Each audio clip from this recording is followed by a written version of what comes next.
तथ्यों के कोई बात नहीं करना प्लीज, क्योंकि अडानी बीजेपी को चंदा देता है। Please take your seat. I expect the members to observe decorum in the house. कहाँ का मजबूत प्रधानमंत्री, कैसा प्रधानमंत्री? सारी रवायतों को आपने उनके पांव पे, उनके चरणों पे रख दिया है। सदन की कार्रवाई आज 2 बजे तक के लिए स्थगित की जाती है। 23 दिसंबर 2022 को आपसे आखिरी बार मुलाकात हुई थी, तब संसद का शीतकालीन सत्र चल रहा था। आज तारीख है 2 फरवरी 2023 और संसद का बजट सत्र चालू हो चुका है। कुल मिलाकर वो साल दूसरा था, ये साल दूसरा है।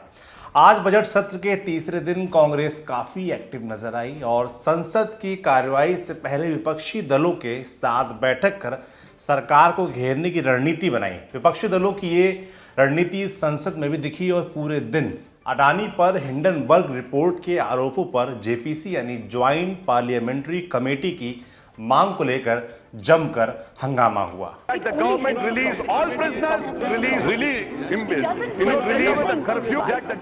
नमस्ते, मैं सौरभ हूं और आप देख रहे हैं संसद के दिन भर का लेखा जोखा बताने वाला खास शो संसद में आज। पहले बात करते हैं लोकसभा की। लोकसभा की कार्यवाही सुबह 11 बजे शुरू हुई और कार्यवाही शुरू होते ही लोकसभा अध्यक्ष ओम बिरला ने भारत दौरे पर आए अफ्रीकी देश जाम्बिया के संसदीय प्रतिनिधि मंडल का स्वागत किया। माननीय सदस्यगण, मैं अपनी ओर से और इस सभा में माननीय सदस्यों की ओर से भारत के दौरे पर आई जाम्बिया गणराज्य की नेशनल असेंबली की स्पीकर माननीय सुश्री नेली बुटे मुट्टी और जाम्बिया के संसदीय शिष्टमंडल के सम्मानित अतिथियों का स्वागत करता हूं, अभिनंदन करता हूं। स्वागत सत्कार के बाद बारी थी प्रश्नकाल की। प्रश्नकाल के दौरान हिंडनबर्ग रिपोर्ट पर जमकर हंगामा हुआ और फिर लोकसभा को 2 बजे तक के लिए स्थगित कर दिया गया। आप सदन को चलाना नहीं चाहते, आप सदन की मर्यादा नहीं रखना चाहते।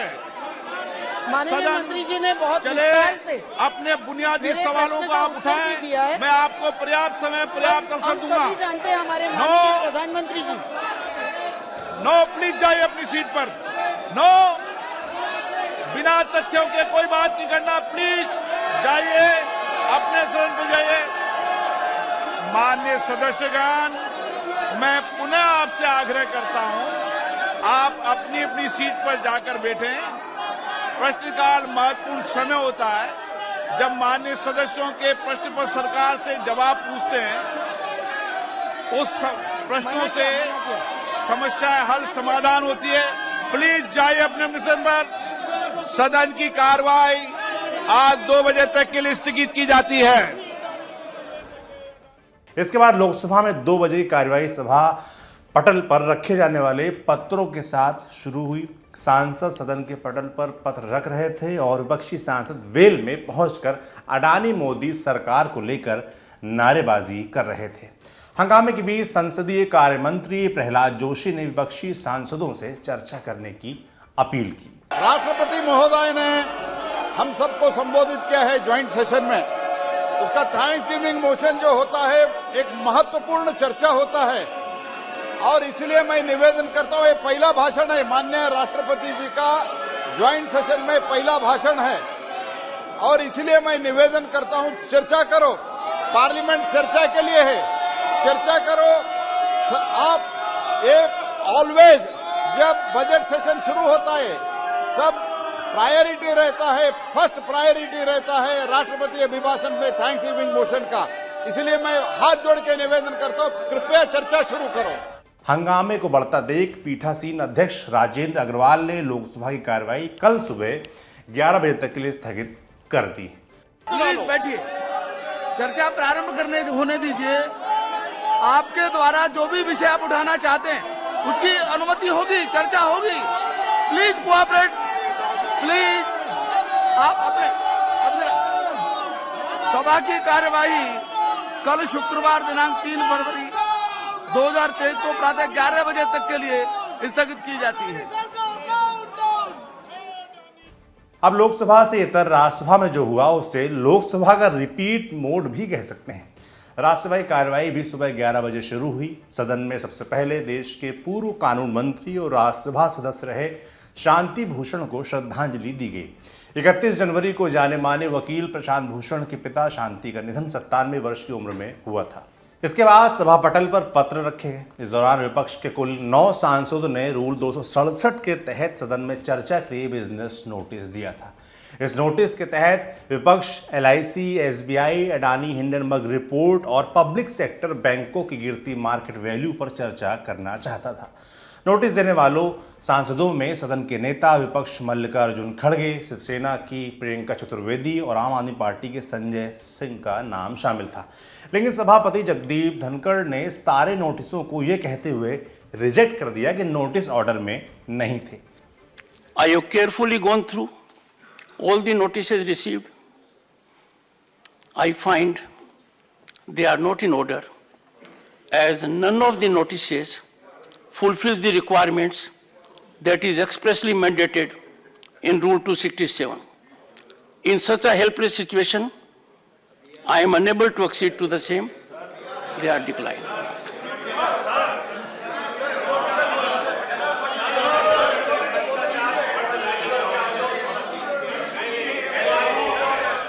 जगदीप धनखड़ ने जैसे ही नोटिस को रिजेक्ट करने की बात कही तो सदन विपक्षी सांसद अपनी जगह पर खड़े होकर बोलने लगे और सदन की कार्यवाही 2 बजे तक के लिए स्थगित कर दी गई। 2 बजे के बाद जब राज्यसभा की कार्यवाही फिर से शुरू हुई तो सभापति जगदीप धनखड़ ने राजस्थानी अंदाज खम्मा घड़ी कहकर अभिवादन किया।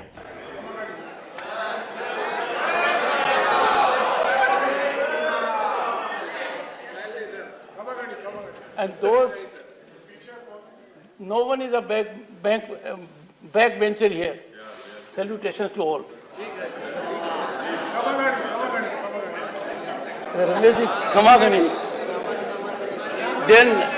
Then namaskar.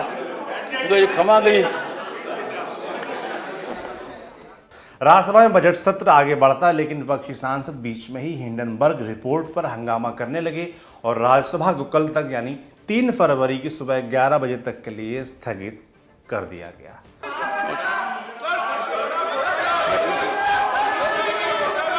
Honorable members, बैठिए।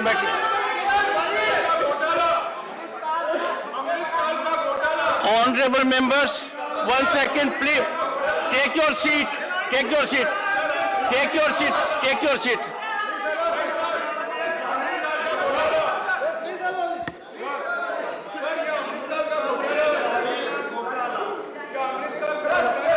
The House stands adjourned to meet at 1100 hours on Friday, 3rd February 2023. संसद के भीतर तो विपक्षी सांसद हंगामे के चलते अपनी बात नहीं रख पाए, लेकिन संसद के बाहर अडानी को लेकर विपक्षी सांसदों ने जो कहा उसे भी सुनते जाइए। जिस पर इतना बड़ा आरोप लगता है, ये हिंदुस्तान का झंडा लेकर के ये कहता है कि हमला भारत पे है।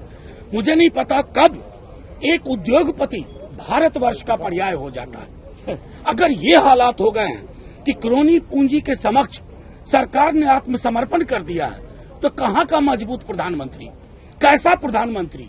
सारी रवायतों को आपने उनके पांव पे, उनके चरणों पे रख दिया है। हमको जो मालूमात मिली है वो मालूमात के आधार पर हमने ज्वाइंट पार्लियामेंट्री कमेटी की मांग कर रहे हैं। अगर इसमें कोई उनको दिक्कत है तो चीफ जस्टिस के नेतृत्व में डे टू डे इस रिपोर्ट की चर्चा करके इंक्वायरी करके देश के जनता को बताए, क्योंकि जनता के करोड़ों लोगों के इसमें पैसे हैं। आम आदमी पार्टी के सांसद संजय सिंह इसे अडानी का महा घोटाला बताकर जेपीसी की मांग कर रहे हैं। देखिए, इतना बड़ा महा घोटाला हुआ है अडानी का, जिन लोगों ने अपना SBI में LIC में पैसा लगाया हुआ है वो करोड़ों लोग चिंतित हैं। सरकार इस पर कोई कार्रवाई करने के लिए तैयार नहीं, कोई जेपीसी बनाने के लिए तैयार नहीं, सुप्रीम कोर्ट मॉनिटर्ड कोई इंक्वायरी ऐलान करने के लिए तैयार नहीं। भाई विपक्ष में जब बीजेपी थी तो हर चीज के लिए जेपीसी की डिमांड करती थी। आज बीजेपी खामोश क्यों है? क्योंकि अडानी बीजेपी को चंदा देता है, क्योंकि नरेंद्र मोदी जी का सबसे करीबी मित्र है अडानी। तो ये एक तरफ देश के करोड़ों लोगों का पैसा डूब रहा है, दूसरी तरफ सरकार खामोश है। इसलिए हमारी लड़ाई है। उनको ऐलान करना चाहिए जेपीसी का, आके जवाब देना चाहिए सरकार को। आप बताइए, क्रेडिट स्विस ने उनको किसी प्रकार का कर्ज देने से मना कर दिया, सिटी बैंक ने कोई कर्ज देने से मना कर दिया। आज भारत के तमाम बैंक जिन्होंने इसको कर्जा दे रखा है लाखों करोड़ रुपए का, वो तो बैंकरप्ट हो जाएंगे। उनके सामने तो कोई रास्ता नहीं बचेगा। 74,000 करोड़ रुपए, 87,000 करोड़ रुपए अकेले LIC का लगा हुआ है, हजारों करोड़ रुपए SBI ने कर्जा दे रखा है, 30% सरकारी बैंकों से कर्जा मिला है अडानी को। वहीं बीजेपी से बजट पर चर्चा से बचने के लिए विपक्ष का उद्यम बता रही है। 2047 में जब हम आज़ादी के 100 साल मनाएंगे, उसकी बुनियाद एक दिन में कोई विकसित राष्ट्र नहीं बनता है, उसकी बुनियाद रखनी पड़ती है। वो बुनियाद माननीय प्रधानमंत्री जी ने आज ही रख दी है। आज का बजट दूरदर्शिता का प्रतीक है और दूरगामी सुखद परिणाम इससे आएंगे। इससे बचने के लिए ये सब उद्यम हो रहा है। कुल मिलाकर बजट सत्र के तीसरे दिन का सार सिर्फ हंगामा है। विपक्ष अडानी हिंडनबर्ग पर चर्चा चाहता था तो सत्ता पक्ष बजट पर। चलिए दोनों की नहीं, और संसद के दोनों सदनों को कल सुबह 11 बजे तक के लिए स्थगित कर दिया गया। तो ये था आज का संसद का पूरा लेखा जोखा। लिखा था इसे हमारे साथी अंशुल ने। बाकी नज़ारे रोज हम आप तक ऐसे ही पहुंचाते रहेंगे। आप देखते रहिए दी ललन टॉप। शुक्रिया। सिर्फ 59 रुपए महीने में पाइए YouTube पर LT प्रीमियम। किसी भी प्लेटफॉर्म से 3 दिन पहले देखिए हमारे प्रीमियम प्रोग्राम जैसे guest in the news room, किताब वाला आदि। इसके अलावा बहुत कुछ। सब्सक्राइब करने के लिए ललन टॉप के YouTube चैनल पर जाकर क्लिक करें ज्वाइन बटन।